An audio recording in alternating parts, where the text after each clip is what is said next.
This is a male Seabright. The color is silver.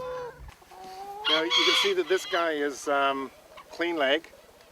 So his classification is rose comb, clean leg.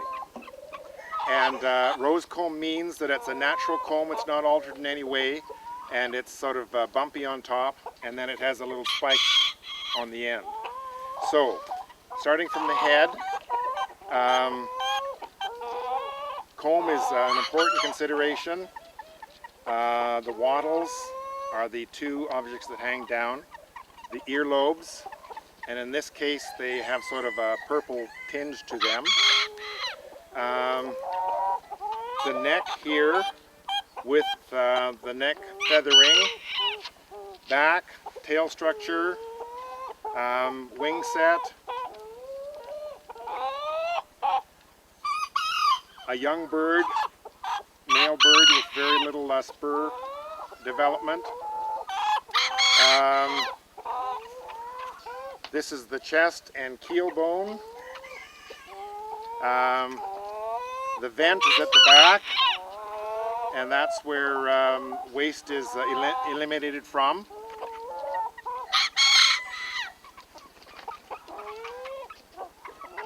And when he's showing himself, what a cute little guy. That short back for the Seabrights is very, very important, and it's an illusion. Its back is about the same length as the Old English, but if it stands up true, throws the chest out, then the tail is usually coming up as well and gives that nice fan look. This guy doesn't have any sickle feathers, so the male is hen feathered.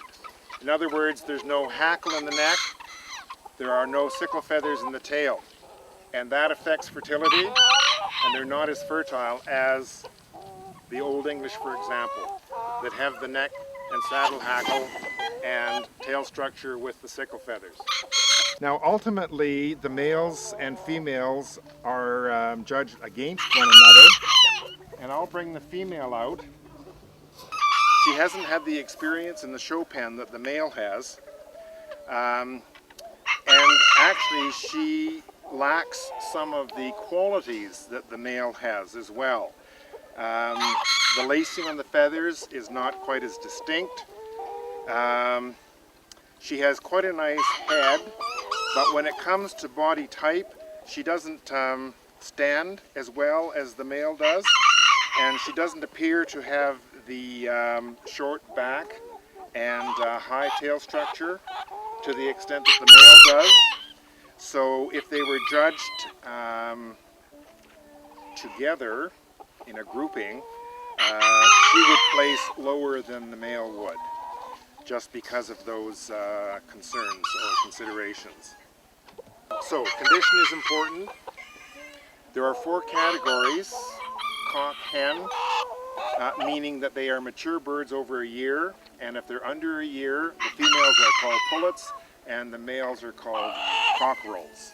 Health of the bird. Does the bird look healthy? That's an important consideration. Does the bird have the proper body style and stance? That's an important consideration. Size is as well. You don't want them too big, you don't want them too small. If they're too small, sometimes they don't lay as frequently. Sometimes there's a fertility problem. If they're too big, then people start thinking of them in terms of a standard chicken rather than a bantam chicken. This is called Old English, and in Old English there are about 35 recognized colors, black being one of the most popular. This is a male, and you can see that that he has a lot different characteristics than the Seabright. He has a different kind of comb, he has a different kind of tail structure.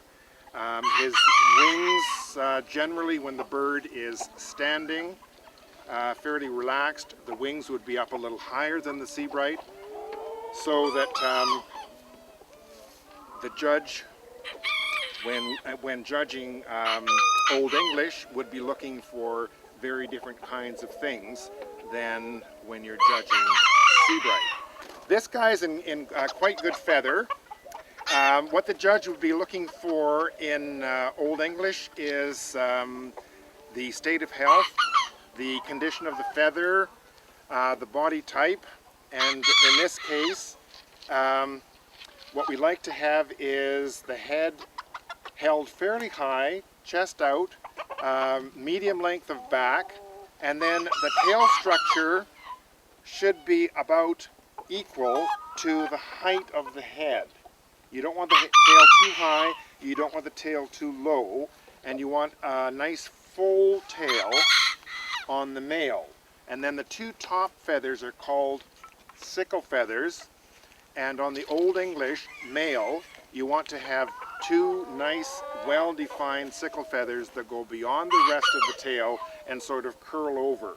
And that gives them quite a smart and dramatic look. This is a male that is over a year. He has spurs on his legs, and the length of spur will not influence the judge in the judging in any way. So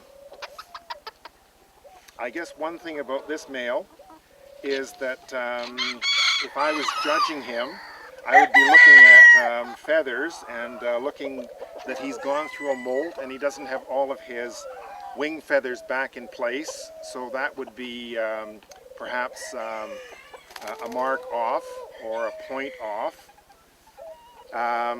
Similar on the other side, the wing feathers are coming in, but they're not in completely.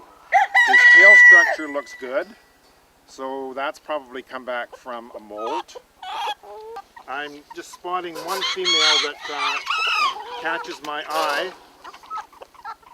and the thing about her is that she has a very nice stance. In other words, she stands up well, medium length to her back, quite a nice tail structure. The males are supposed to have a wider spread tail than the females.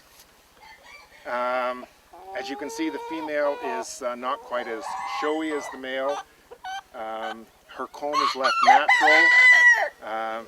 She has gone through the molting process and all of her main feathers are back in place. And tail structure looks good. She looks alert, healthy. She has a darker eye than the male, and that's a desirable characteristic. So of these two birds, I would judge her higher than the male. Not that there's a lot wrong with the male, but she just happens to have more desirable characteristics in my opinion.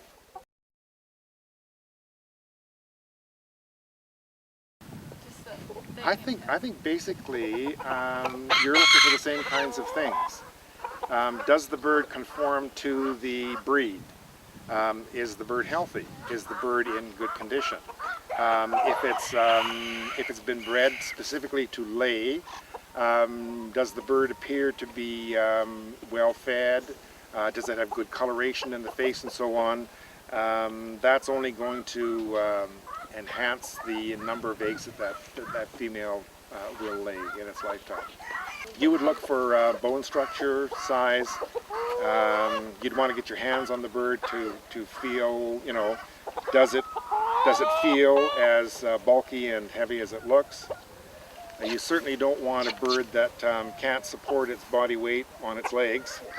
And that's what happens with some of the breeding programs. The bodies just get so heavy that the legs can't support them. So the birds are down on their haunches, and that takes them away from the water source and feed source, and that's not good.